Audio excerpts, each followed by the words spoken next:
Favorites, the podcast presented by Bet365. We are part of the Action Network. I am Chad Millman, Chief Content Officer of the Action Network. Today is our Week 8 Thursday NFL episode. This is the episode where we get feedback from the wise guys who listen to the show with our sharp calls, where we make our survivor pick and build our money line, underdog, round robin, parlay. We give out our foxhole bet, our big balls bet of the week. We narrow down our picks for the free-to-play Favorites Podcast $100,000 Pro Football Pick'em contest.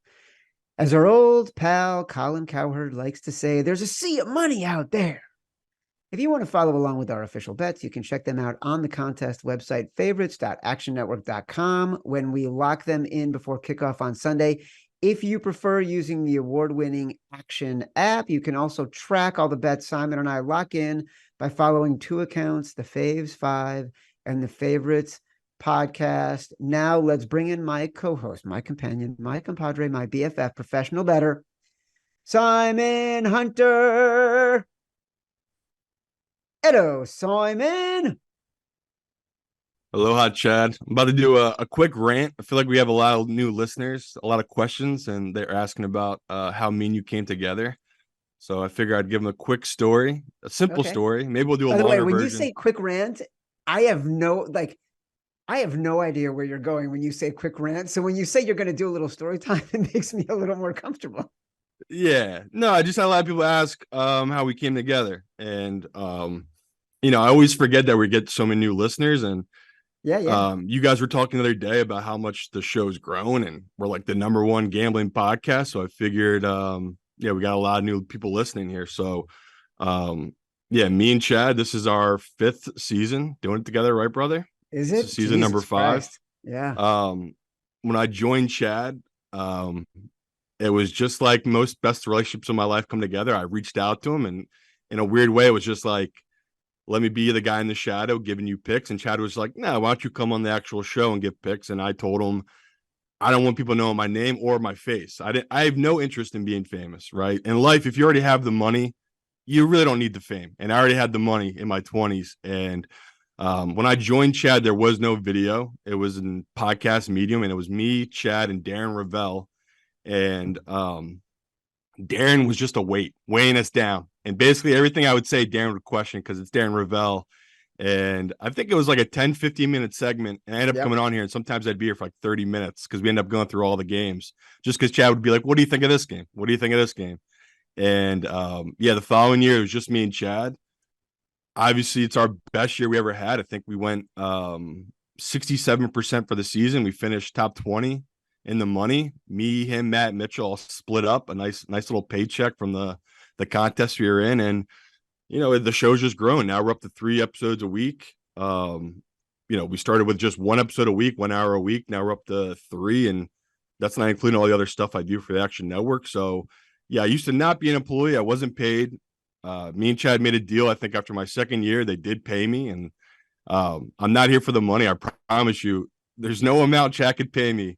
I think it was last week. I got up at 2 a.m., 5 a.m., and then 5 a.m.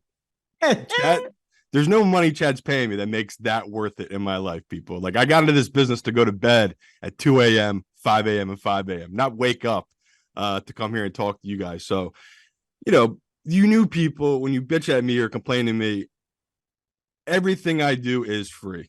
Like, Chad's the only one that pays me. None of you pay me. I've never taken a penny from anyone. I've given money away. I donate to people. People reach out. They say they need money for whatever.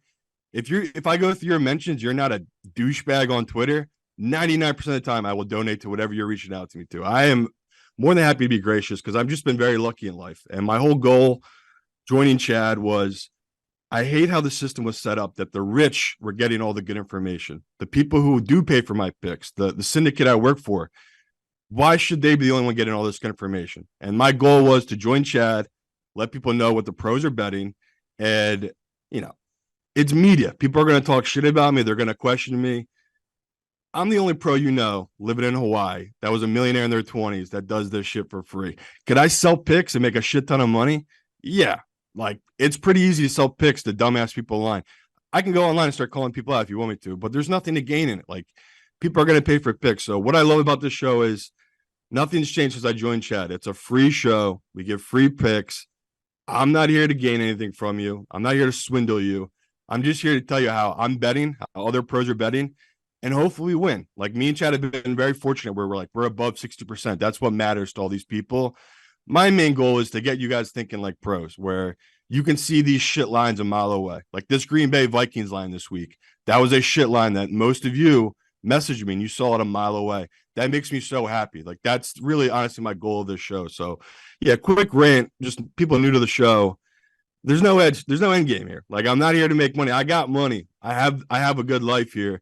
My goal is just good karma, because it all comes back. Like, the more we do, the better this show does, the better my life keeps getting. So not looking at anything for you here. I'm just, if you're going to talk shit to me, you can do it during a losing week. When we win and you talk shit to me, I'm going to block you. Like, I don't care. You're a douchebag. I'm going to block you. This everything we do is free here, people. So yeah, the new listeners, some of you guys, it's just such idiots. Like, just learn from the veteran listeners of the show. Trust us. We're going to have bad weeks. A 2-3 is a bad week for me and Chad. So please stick with us for the season. Like, there's a method to our madness. I have so much to say about what you just said. But we got to keep rolling, man. So I love that you did it. I love that you explained it. You know, once upon a time, it was great to respond to everybody on Twitter, which is how you and I connected. You just DM me, and I was responding to anybody. And after a 15-minute call, it was clear that you were legit, and it was going to be a fun time. And it's just grown from there. And I'm thrilled about it. I'm glad to hear it makes you happy. Yeah. As a reminder, I wouldn't be getting up at 5 a.m. if it didn't, Chad. I know it, brother. I love you. You're the best. As a reminder, the Favorites podcast is presented by Bet365. Bet365 doesn't do ordinary. That's why you get more boosts with them than with anyone else. Every day, they power up the odds on hundreds of bets to give you a chance to win more. Bet365 boosts specific markets, your winnings, and even parlays. And they don't stop there. Keep an eye out for their biggest and best odds with the incredible Super Boost.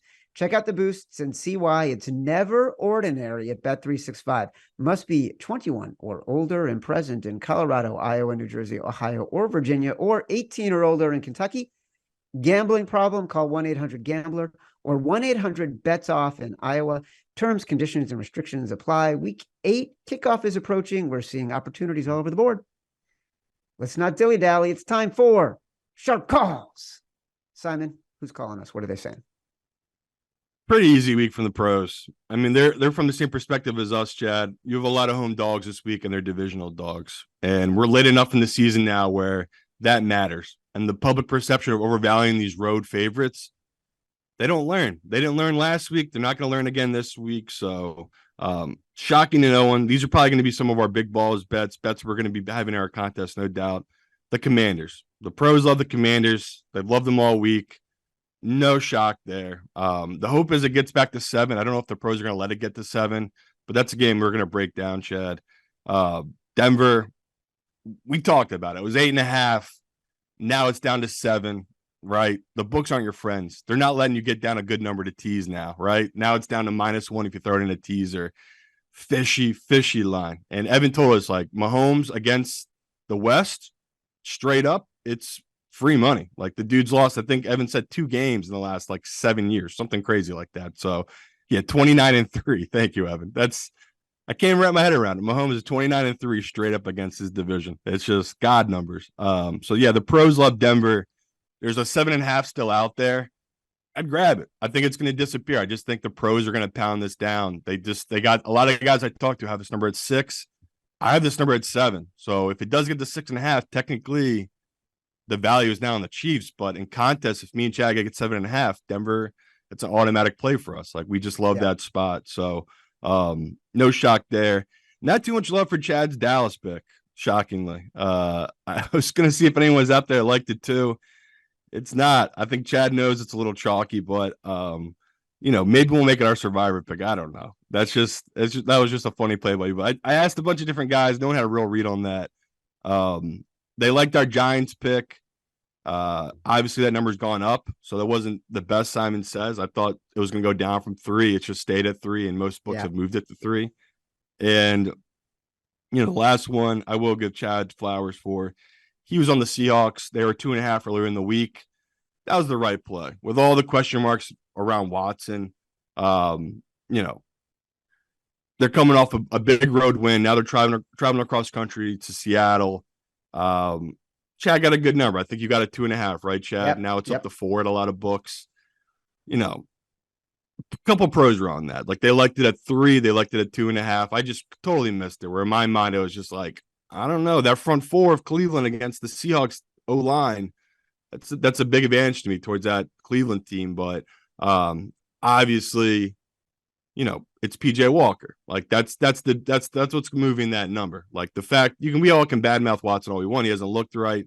He's still going to be worth 2 or 3 points to the spread compared to PJ Walker. So not shocking to see that numbers move so much, but I was shocked to hear the pros loved it so much. That the pros roll over the Seahawks. I'm probably still going to up on the Browns. Like now that it's up to 4, if it gets a 4.5, how do I not take the Browns defense catching that many points? So yeah, that's it for sharp calls. It's just they just basically were in line with me and you, Chad, the home divisional dogs. Like this week, we probably have to play all 3 of them. They're at good numbers right now. Yeah, the more I did the research over the last 48 hours, the clearer it became where I think we were going to land with our 5. So let's dig a little bit deeper. As a reminder, you can catch every episode of The Favorites live on YouTube. For those enjoying on YouTube, don't forget to give us a like and subscribe to the Action Network YouTube page. By the way, before we jump into our picks, don't forget the NBA season has officially tipped off. If you like betting the NBA, be sure to check out Buckets, Action Network's basketball betting podcast, with new episodes every single weekday this NBA season. That name again is Buckets, available wherever you listen to podcasts. It's great. It's like the perfect daily dose for betting early in the morning, 15, 20 minutes. It's outstanding. All right, let's narrow down our games. We got to get to the foxhole. We got to get to our survivor. We got to get to big balls. Here's the games we talked about the most. There's a lot of important injury news, right? So there's Brock Purdy news. There's potential Tyreek Hill news. There's the PJ Walker news. Like a lot of stuff to break down in these games. I'm just going to say Dallas -6. I think everybody's wrong. This defense is so good coming off a bye against a bad Rams offense. I know why the wise guys don't like it. I know why it's chalky. Dak as a big fave at home in this spot with this defense. Like, I know a lot of stuff. And I'm telling you, you say it's very off brand for me, almost like you're sad for me. He's like, you said on Tuesday, this is 5 years ago for me. But it just doesn't make sense why people aren't on the Cowboys. I know you don't want to put it in the contest, but I'm telling you, Cowboys are going to blow this team out.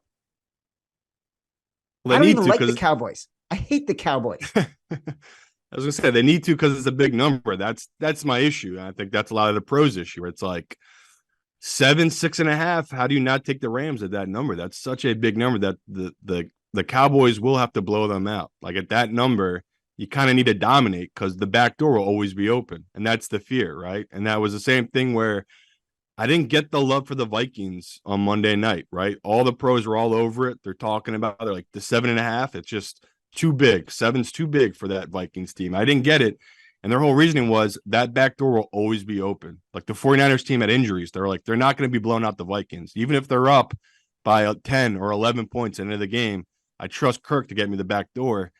That's how I feel like most pros feel about the Stafford play, man. It's like, he does lose, right? Like they've been losing this year. I think they're 3-4.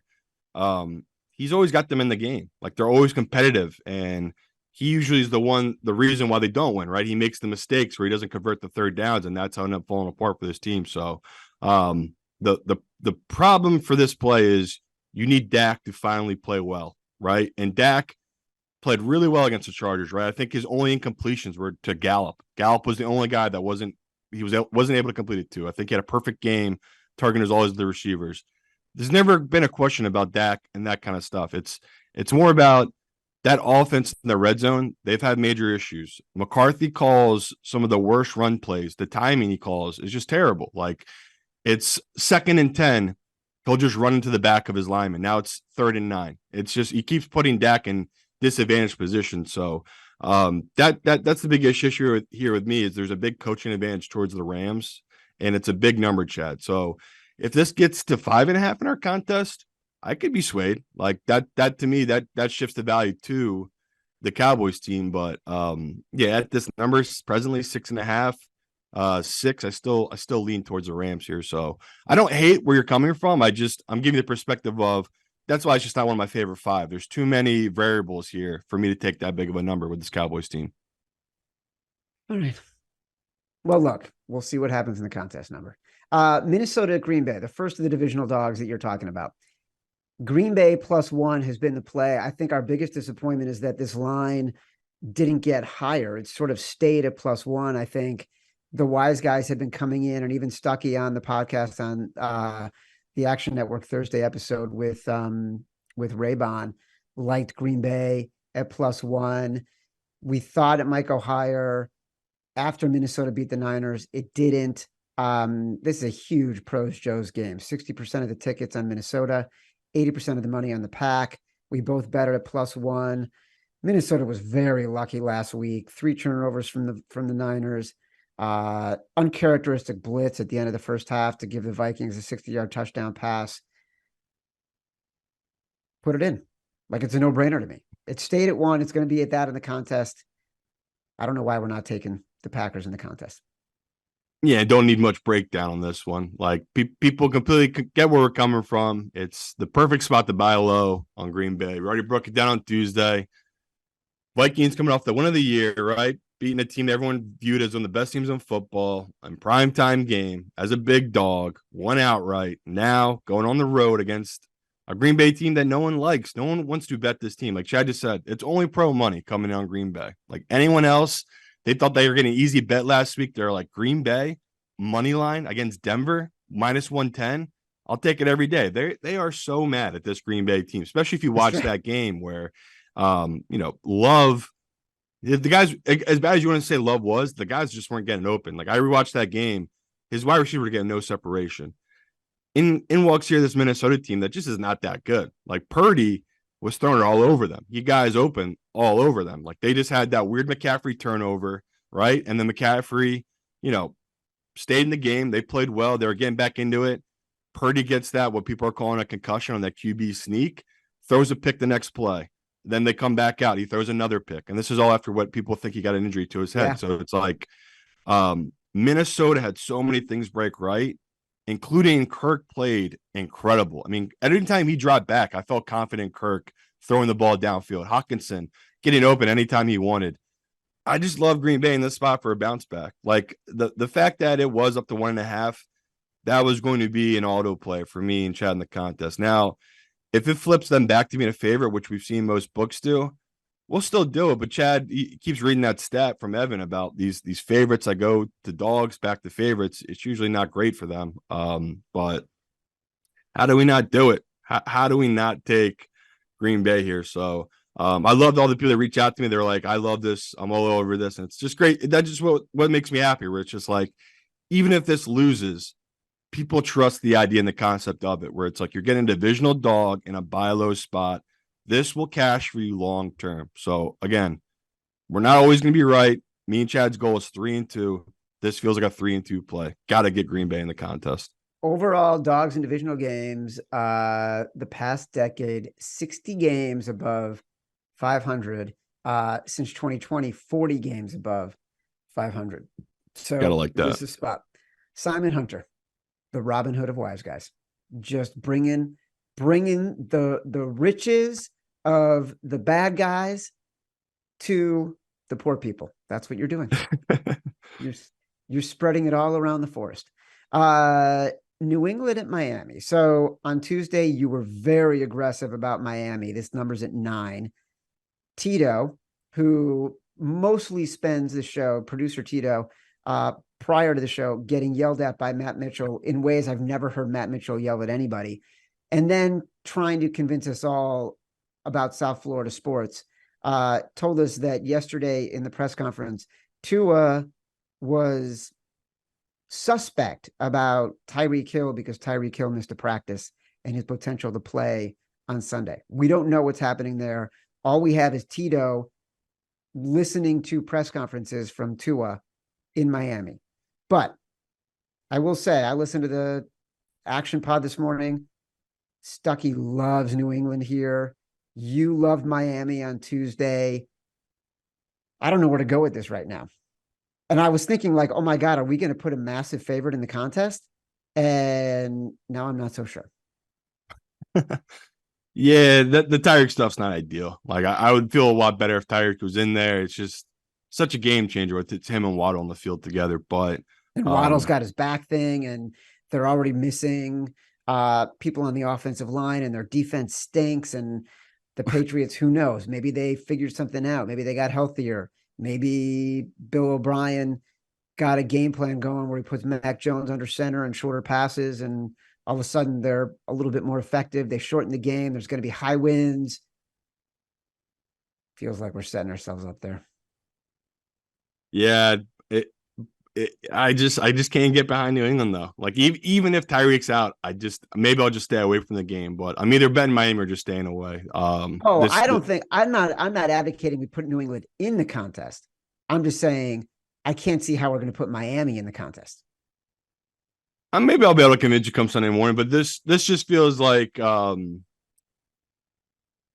don't want to call it a lazy bet on the Patriots, but it's just like, yeah, they look like they got things right against the Bills and all things are forgiven. It's just like, I don't know, man. I can't get all that stuff out of my head of Mac Jones. Like the kid, maybe he just had a good spot against the Bills, or maybe the Bills beat themselves by doing nothing in the first half and giving that New England a big lead, right? What were they up? Were they up 10-0 or 14-0 on the Bills to start that game? Yeah. We're in a different world here with this Miami team. Like their offense, if they get down 14, I honestly feel more confident in this offense than I do in the Bills offense. Just because the Bills have been getting off slow. Like their kryptonite is the first half, right? The Bills have just been bad in the first half, and then they're playing catch up the rest of the game. This Miami team, man, like the fact that they get to see, I know usually favorites a defense, right? The defense being able to see an offense second time around. But if you go back and watch that Patriots first time around, they played it perfectly and they had all their guys. Like they had everyone healthy. Now they don't have their two best defenders now for this Miami team. So, the Tyreek injury is a big deal. But even if he's out, I'll probably still have, a decent amount on Miami. I just want to make it one of our five. The next game I want to talk about, the New York Jets and the New York Giants. This game's at 3. This was your Simon Says. We thought it might move a little bit. It's kind of stayed where it is, but I'm fine with that. I mentioned the divisional dogs conversation. This isn't a divisional dog, by the way. I totally just blanked on that. But thinking about the Giants as dogs, Tyrod Taylor playing quarterback for the Giants, he covers, he doesn't make mistakes. And right now, Brian Daboll is looking for guys who won't make mistakes and screw everything up for the Giants, because that's been the reason they're losing. You've already heard me give my rant on the Jets defense. I'm not saying they're mediocre, but I do think they've been turnover dependent, and that's what's helped put them in a position to win games, right? 13 turnovers already forced this season, 16 all of last year. Other than that, a lot of their statistics, they are middle of the road in terms of what they are doing statistically. So we like the Giants here. Yeah, and if Daniel Jones is named the starter on Sunday, I'll probably buy out on most of my position on the Giants here. I don't feel confident in him because he does turn the ball over. And that's what Chad's just talking about here. It's like the Giants, yes, they're not that good, but they are well coached. And when you're not turning the ball over, that's how they can stay in these games. And against this Jets team, it's just too much value. Like people are just forgetting what Zach Wilson has been. And I do agree he has improved, but he's not consistent. And that's the thing where it's like, yeah, he might have these moments here where he will complete that third down and he'll be like, oh, I'm back in on Zach Wilson. Like he can make these throws, but then he'll just throw a couple of duds the next 3 throws. He's just inconsistent. So the fact that it is 3, it's like, We get it. They got a ton more talent, right? The Jets have a lot more blue chippers, as you would say. Like they have a lot of really good guys in their team, but this Giants is just so well put together. And even that Washington game, like it was close. Washington seemed like they were outplaying them the whole game, but I never really had any doubt that the Giants were going to somehow cover that number. It just felt like they were the better team. So a lot of stuff the Giants do is what I talk about a lot of these defenses do, which is like they'll give you up, they'll give up all the yards you want. But once you get in the red zone, that's when they throw those clamps down. And offensively, I don't think they've yet played a great game. And Chad talked about there's some things you can do here that match up well for the Giants against the Jets. And the biggest one is Waller. Like Waller had a great game last week. He matches up very well against this linebacking core of the Jets. Like that's a weakness of this Jets team, covering tight ends. So couple of things I do like about the Giants team, but it's mainly the number. Like we're getting +3. Maybe we're walking right into it, me and Chad, and this is like the time we shouldn't be. We're buying high on this Giants team, but it just feels like everyone's so in on this Jets team, right? They're coming off a bye week after they just beat the Eagles. I just assumed a lot of the money would come in, and I'm looking at the money now, and it just seems that way. Like the tickets and the money right now are coming in heavy on them. So here's another great stat from Evan. 3 is a key number in these low total games. Totals below 40. If you're getting 3 or higher on the dog, it's 59% ATS since 2018. So it's just a nice spot. Like we're taking an ugly dog in a game we think should be an ugly battle. Like it could come down to a field goal. Maybe me and Chad will push this one, but 2.5, 3 in contest, it's kind of hard not to take that number. So we're putting together a profile here. And by the way, we still owe Foxhole. We still owe Big Balls. I know we're getting to those because do you want to make this Foxhole? It's no one's betting it. Like even the pros, a lot of pros I talk to, like they're not crazy about this one. Well, look, we still have to talk about Denver and we still have to talk about Washington.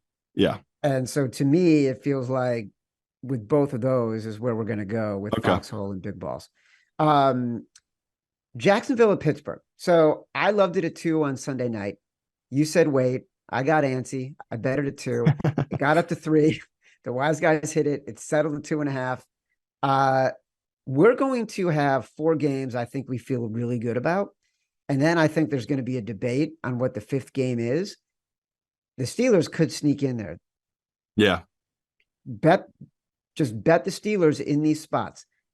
Mike Tomlin, rah-rah Mike Tomlin. They are 57-31-4 in his career against the spread, 64.5%. He's the most profitable coach in the NFL the past 20 years. 16-9 straight up as a home dog. And by the way, he's winning against teams that are incredibly good as a home dog. Like how many of those games are against Baltimore, right? And Baltimore's always good. Jacksonville is not at that level yet. They should not be a favorite on the road, given how inconsistent they have played so far this year. The public is all in on Jacksonville because of how they've performed the past few weeks, but they've gotten some really, really good spots the past couple of weeks. It's hard not to love the Steelers here. There's only so many times you can keep playing the same spot, Chad. So I'll do it. I mean, I'm with Chad. Like I took the 3. I've taken the 2.5 on Pittsburgh. I mean, we don't have a choice. I hate it, but Chad's right though. Like I could see this being one of those where like, we get off the phone call here, we make our 5. I could see it being our last one in. It's just a good number, a good spot to play Pittsburgh. We have no idea how they'll get there, but they'll get there. Like their advantage right now is they have really good receivers against the Jags secondary that can be passed on. Like, there's questions still to us about that O-line for the Jaguars. So, advantage Pittsburgh. Like TJ Watt, the absolute game wrecker of game wreckers, fully healthy. We know the stats about him when he's playing with Pittsburgh. Him on their team and off the field, it's night and day. Like me and Chad last year, we didn't touch Pittsburgh a lot for the season just because he wasn't playing. And that was always a big deal to us. If TJ is not playing, this defense is different. So, he's fully healthy. Steelers are fully healthy. We're catching a big number. The Jaguars, not that they're looking ahead, but they could be, right? They just got to make it through this week and they get to their bye week. And if they win this game, they have a huge lead in their division. Like, they know the cost of this game. And, not that I think they're going to overlook Pittsburgh, but it feels like a lot of teams this year have. And that's what Pittsburgh has been doing. Like, they lull you to sleep. So if you like the Jaguars, just take them first half. Like, it seems like Pittsburgh might be one of the worst first half teams we'll see all season. They just don't play well in the first half. And then second half, the magic starts happening. Whatever that magic is, that Tomlin magic, that's when it starts happening. So, well, you know what it is? Chad's right. We'll take that number. It's honestly what it is. And it's part of it is the chemistry, right? Mike Tomlin is a guy that people like to play for, and he gets them ready emotionally, but also strategically. They wear people down. Like, that defense comes at you nonstop. And TJ Watt, how many plays is he making in the second half? We saw it against the Rams, right? First play of the game, interception, runs it back to the 3. Then he's in the backfield the entire second half against a really bad offensive line for the Rams. Evan has a great stat here. As home dogs facing teams with a 60-plus winning percentage, which is the Jags, Steelers are 14-3-1. It's like, we're going to do it. We're going to step in it. But look, these are the patterns we play. We talk about big dogs. We talk about divisional dogs. We talk about the Steelers specifically. You want to win those 2 out of 3 times. It just so happens we have a confluence of all those things happening at the same time. We've got the big dogs. We've got divisional dogs. We've got the Steelers as dogs. Like, the Venn diagram of these games, it's got 3 of them have to play in our favor, right? So all of a sudden, we're starting to build a profile here. Let's talk. I was going to talk about New Orleans and Indy, and I was going to talk about Cleveland and Seattle. Those games all seem way too funky for me, and to be honest, I don't think we're going to put them in the contest. Like, I think even if we get to 6 games we like, I think those are 7 and 8 to me. Seattle, with PJ Walker, that line's moving into 3.5 right now. New Orleans has flipped back and forth. Favorite dog, +1, -1, +1, -1. I don't want to skip it. I don't want to speak for you, but to me, unless you feel strongly about these games, these are not contest-worthy games to me.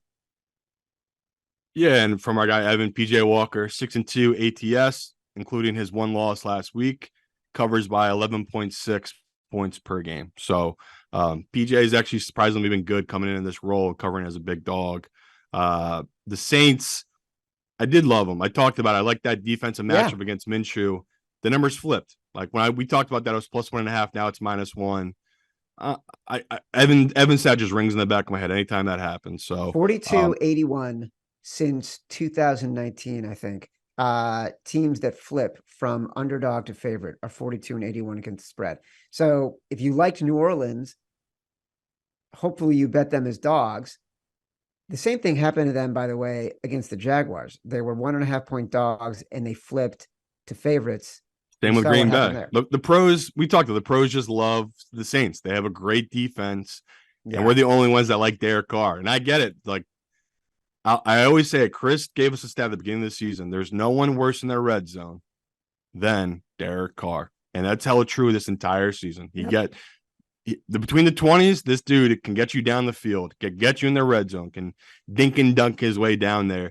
But then he gets in the red zone, he just cannot make the right decision. And when he does make the right decision, his guys drop the ball. So Derek Carr's got a little stank on him right now. So I'm happy not to put this one in as a favorite, Chad. Philadelphia at Washington. Foxhole or big balls? Big balls. Big balls, bet of the week. So we know what the Foxhole is going to be then. This is a decent sized dog at home. It's not the pros Joe's game you would think. A lot of the ticks are on the Eagles.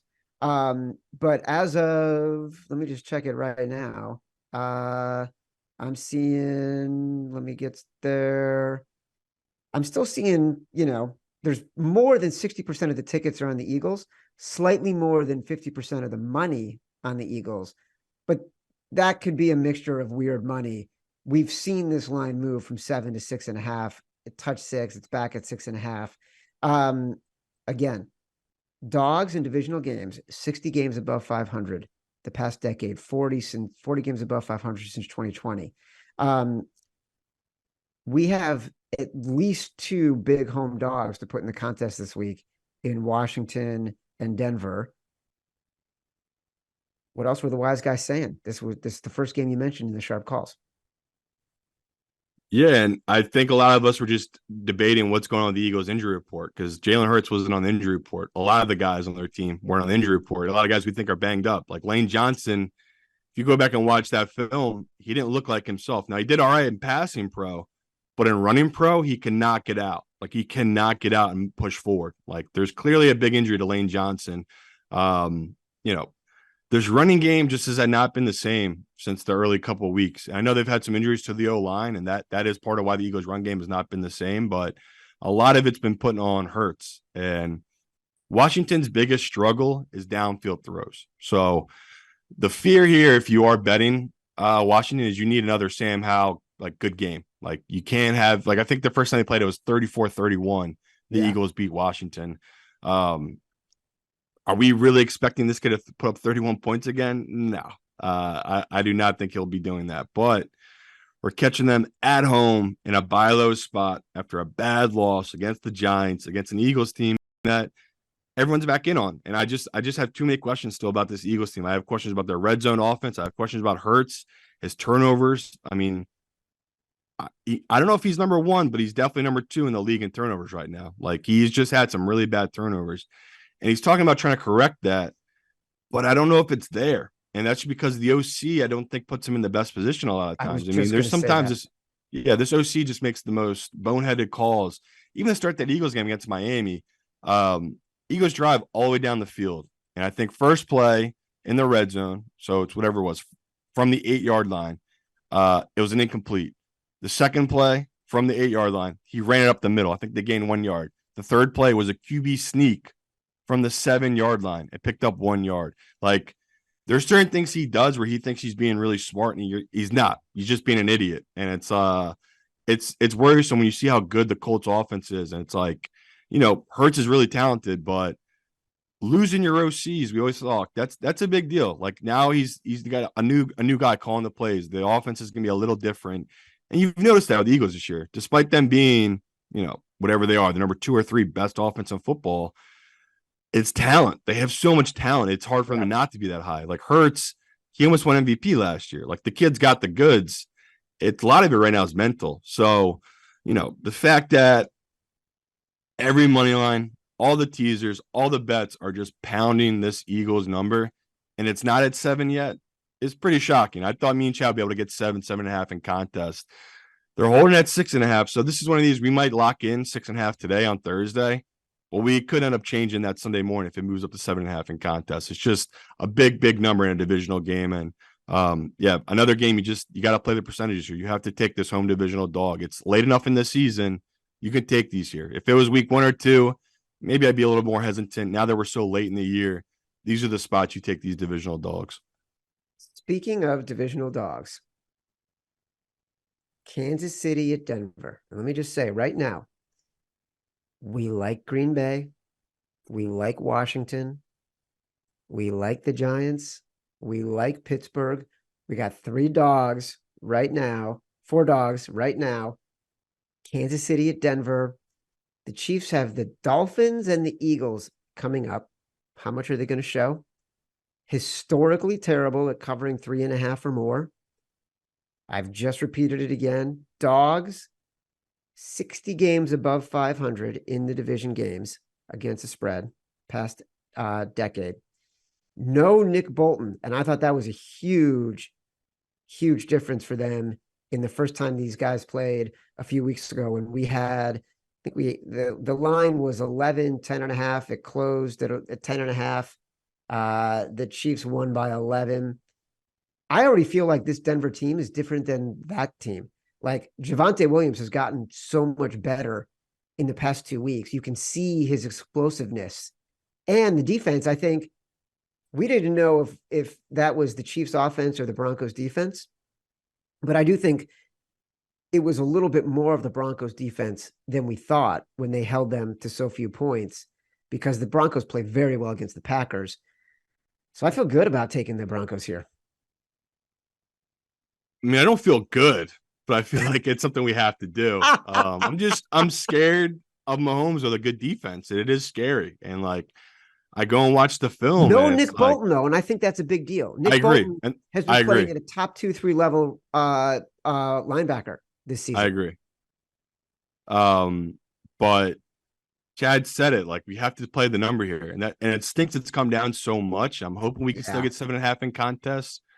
But it also makes me feel good where it's like we were ahead of this. We liked it early. It's come down. And, I wish I could have got a lot more down the 8 and the 8.5, but that's how it goes. And I've been all over the 7.5, and now it's down to 7. So, it's got to be a foxhole bet. There's only a couple people in here with us. This is a scary spot to be in because we talked about it. Like, Mahomes eventually was going to correct, right? Eventually the spread stuff was going to correct itself, and he would get more towards the median. And the defense, that's the difference. That's been the difference this year. They're in their last 6. I think Evan told us they're 5-1 ATS. Yeah, Mahomes has played well, but if you go back and look, a lot of those numbers they're covering is because of the defense. Like, they're turning 7s into 3s, and that's the difference. The first time these two teams played, would they kick 3 freaking field goals? This Denver team, like, that was just a death by 1,000 cuts the first time they played. So I got same expectations here. Me and Chad will take the number. We know what we're stepping into here, right? We're taking a terrible team against Mahomes, but Chad's right. Like, these big spreads, I think I said it last week, the Chiefs play with their food, and that's kind of been their MO ever since Mahomes has been their starting quarterback, because they're so good. They sometimes take the foot off the gas a little bit, and, it hasn't worked this year. Again, they're 5-1 the last 6, but historically, me and Chad have done well in these spots. So can't avoid it. We'll be on the number. It'll be painful to take 6.5 in the contest if that's what it is. I'd feel a lot better at 7.5. Right now, if I had to say our 5 games, and we got one more game to talk about: Green Bay, Washington, Denver, Pittsburgh, New York Giants. The last game I want to talk about before I talk about the teams that might be on the outside looking in: Arizona Cardinals 8.5 points against Baltimore. Really interesting game. I think I've bet Arizona plus 8.5. One of the things that convinced me to do it was in our conversation on Tuesday, thinking about Kyler Murray and the potential to come back. Yeah. So he is eligible to practice. Will he play? We don't know, but I feel like the biggest mistake we've made this year is we haven't been. We're now saying that Evan is saying that Baltimore's up to 9.5 at some places. We've shied away a little bit from playing the big dogs in these spots at home, and I think that's been a mistake. I don't think Arizona is a team that I want to play ahead of Washington or Denver. I think both those teams are probably a little bit better, more confidence in them. But Arizona, to me, is our 6th team right now. I got some other teams I like more. I'm with you that, like, I bet this just because I thought Kyler might be back. He practiced in full yesterday. We'll see if he does it again today. But as far as dogs go, I don't know if this is gonna be one of my 5 biggest bets this week. Honestly, I'm just scared of Lamar. Lamar's playing at a really high level right now. Well, look, you did a great breakdown on the Faves film session yesterday about Lamar and the level that he's playing at. And to be honest, on the action pod with Stuckey and Raybon loves the Ravens here, which makes me a little anxious. So I'm fine if we end up not including this. Who do you like more that could be competing for that 5th spot, if not the Cardinals? First, let me say, if no one hears from me by Sunday, I've been murdered. There's definitely a ghost in my house. I just had a painting fall off the wall, and then my TV turned on. I am officially freaked out right now. I don't know what you just said. What'd you just ask me? What's our 5th? I said, if not, what's the 6th? What is happening right now? That was terrifying. What is the 6th game sneaking in? I just said I thought that could be the Cardinals. You said you got other ones that you like more. I'm trying to force at least a road team into our picks, because right now all we have is home dogs. So I was like, let me find a chalky road favorite that I love. Texans. I've just been beating the drum all week. Houston Texans. No team is worse at rushing the passer than Carolina Panthers. They are the worst in football at getting pressure on the QB. Guess who is third in the league passing against no pressure? CJ. CJ is incredibly good against no pressure. And we've seen that if you turn on the tape in games where he's not getting pressure and he can do whatever he wants, he's money. Like, he hits guys in stride. He's just on target. And I love Houston's defense matched up against Carolina. So that's one I like that jumps out. And then this 49ers number. The 49ers now are minus 3.5. Yeah. I don't want to be bad mouthing Purdy, right? But we talk all the time. A lot of it's based on the system, and there's a nice system there in place, and there's a lot of good weapons in place, and you do need to make the throws, and that's the fear with Sam Darnold. Can he make the same throws as Purdy can? Because Purdy's really good, like, at making the throws. Like, you can go through and watch his tape this year. I know he had some stinkers in that Vikings game, but overall, he's really good at putting the ball right where it needs to be with guys in stride. So this number to me has moved too much. If it's 3, 2.5 in contest, Chad, how do we not put the 49ers in? Like, that's a good spot to back a team that the public perceives the Bengals as being fixed. They're not. We talked about it. They did nothing in that second half against the Seahawks. Joe Burrow has been one of the worst QBs on downfield throws this season, right? On balls that have to go plus 20 plus, he's been terrible. And that's with Chase and T. Higgins, two of the best deep ball receivers in football. So I have a lot of questions still about the Bengals team and the fact that everyone's just piling on now and all the money's flying in on the Bengals because they perceive Sam Darnold as this huge downgrade. The books disagree. I think the line moved 2.5 points when it was Sam Darnold, which sounds like a lot. I honestly thought Purdy was worth more than that. Like, in my mind, I thought Purdy was worth 4 or 5 points. The books are telling me he's not. Like, they moved this number to where they think it should be. So this is one I haven't touched yet, the 49ers, but if it gets to 3, 2.5, I'd bet it. Like, when it's at 3 at a couple books, I've hit it with this 49ers team. I just think that at that point, the numbers move too much where the Bengals, they're not a top 3, top 4 team in the AFC. Like, they're still getting treated as such, and I just don't think they are right now. All right. Well, we will a reminder for everybody. We enter our initial picks into the contest website on Thursdays after the show. Simon and I will chat. If you want to see the unofficial picks we've entered for the contest before it locks on Sunday, just go to the contest website, favorites.actionnetwork.com. Search for the Faves 5. That's us. We will lock these in shortly after the show. And then what happens is on Sunday, after we do Convince Me, watch it live on YouTube and in the Action Network app. After that, Simon and I talk again and we say, okay, have the lines moved for any games that we like more that we want to take out a game and put a game in? So that's when we make the official lock, but we do put picks in Thursday. Check it out. Favorites.actionnetwork.com. Look for the Faves 5. Simon, can you name the fastest growing ticketing app in the United States? Game Time. That's right. It's our sponsor, Game Time. I love Game Time for 2 reasons.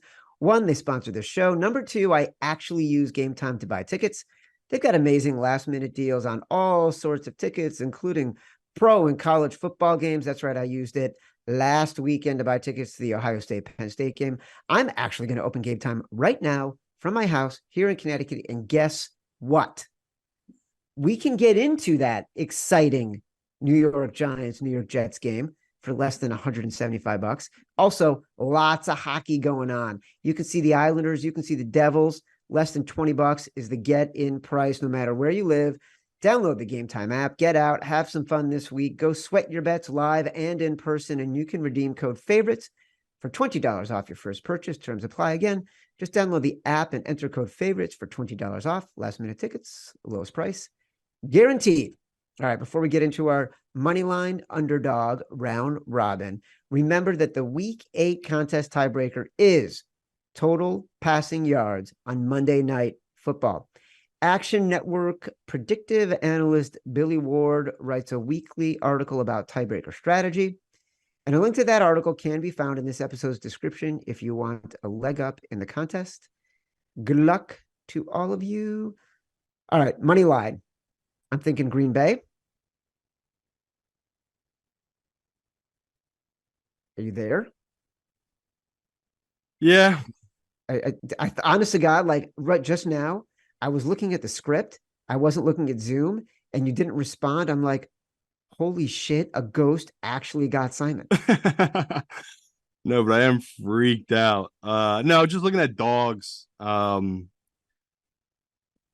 got to go Steelers. I mean, Tomlin, he's been amazing to us as a dog on the money line. Yeah, it's to me, it's Green Bay, Pittsburgh, New York Giants, and then We go there's two others. Washington. We're hoping here the Eagles are looking ahead. It's Dallas week next week. Yep.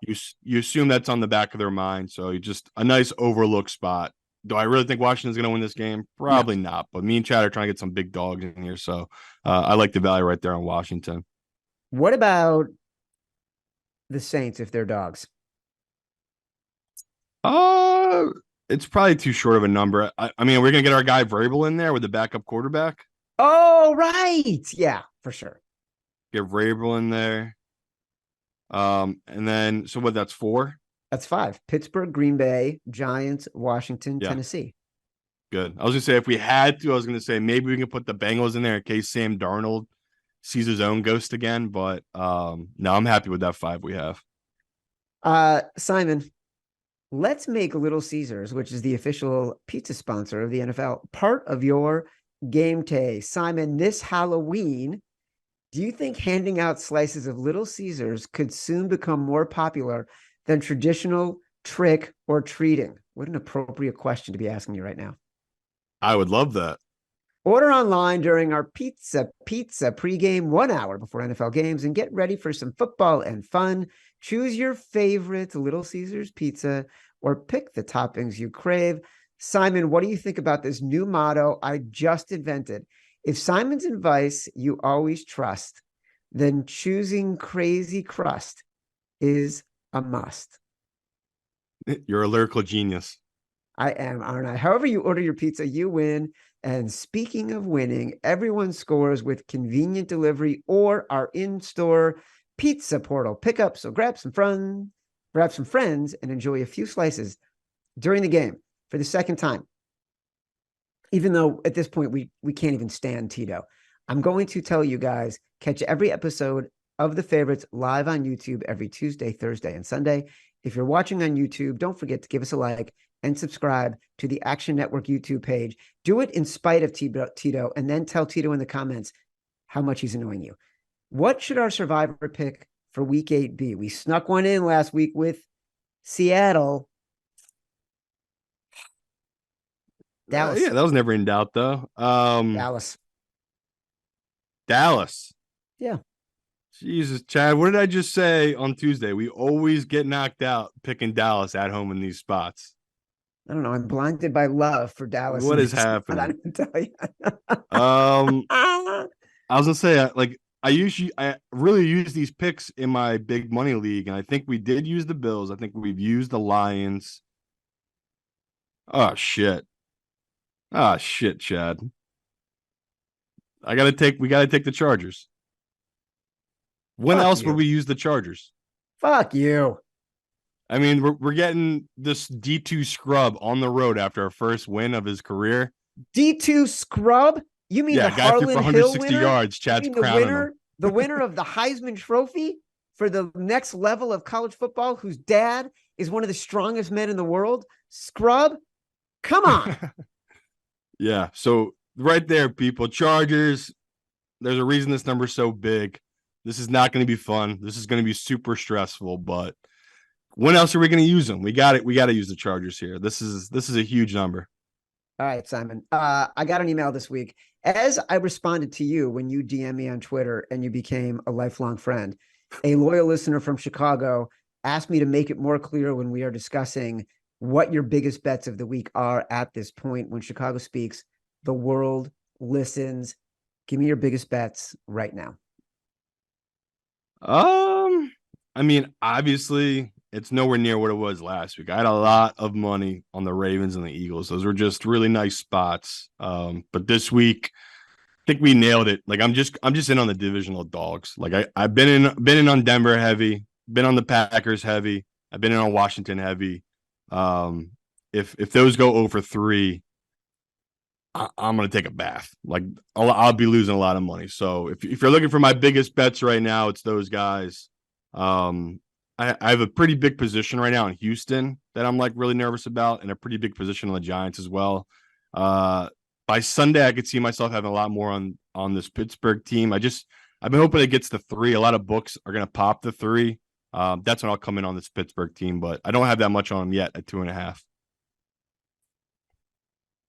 I hope you make it. I'm a little worried about the horror show that's going on in your apartment right now. I've been there, man. 100% been there. No, I definitely texted a girl I'm friends with. I'm like, can I crash at your place? I do not feel comfortable right now. I'm out. I've been visited by the spirits and it's not pretty. All right. As a reminder, the Favorites podcast is presented by Bet365. Bet365 doesn't do ordinary. That's why you get more boosts with them than with anyone else. Every day, they power up the odds on hundreds of bets to give you a chance to win more. Bet365 boosts specific markets, your winnings, and even parlays. They don't stop there. Keep an eye out for their biggest and best odds with the incredible Super Boost. Check out the boosts and see why it's never ordinary at Bet365. Must be 21 or older and present in Colorado, Iowa, New Jersey, Ohio, or Virginia, or 18 or older in Kentucky. Gambling problem? Call 1-800-GAMBLER or 1-800-BETS-OFF in Iowa. Terms, conditions, and restrictions apply. As always, we're getting the last word with Evan Abrams, our director of research, to give us the stats and nuggets we need to get smarter. Evan, take it away. I can't wait for this pod on Sunday night. If Levis and Pickett cash tickets on Sunday, it's gonna Vrabel and Tom will do it again. I don't even know what we're gonna do, but let's get into a few things here to get to the end. So I want to be clear on one thing: the stat that you guys keep using, open dogs, close favorites. At the current moment, that's Houston, Atlanta, and Jacksonville. Obviously, a lot can change before Sunday, but those are the 3 games that fall into that category. Here's number 1. So this season so far, it's been pretty profitable to fear the line move. So teams to see their line move 3 points or more, which would be an example of -3 to -6, 11, 19, and 1 against the spread.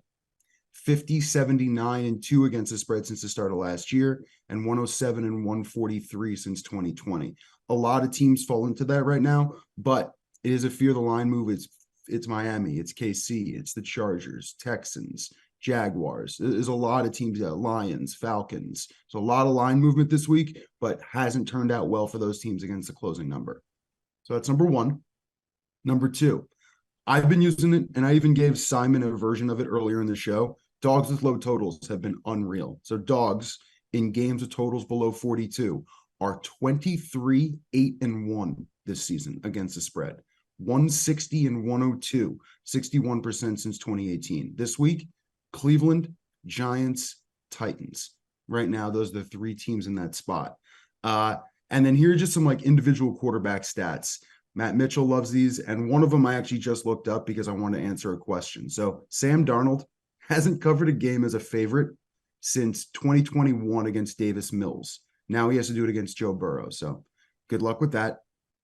Kirk Cousins, real fun one. So coming off that big win on Monday Night Football, he is 29, 42, and 2 against the spread coming off a straight up win in his career.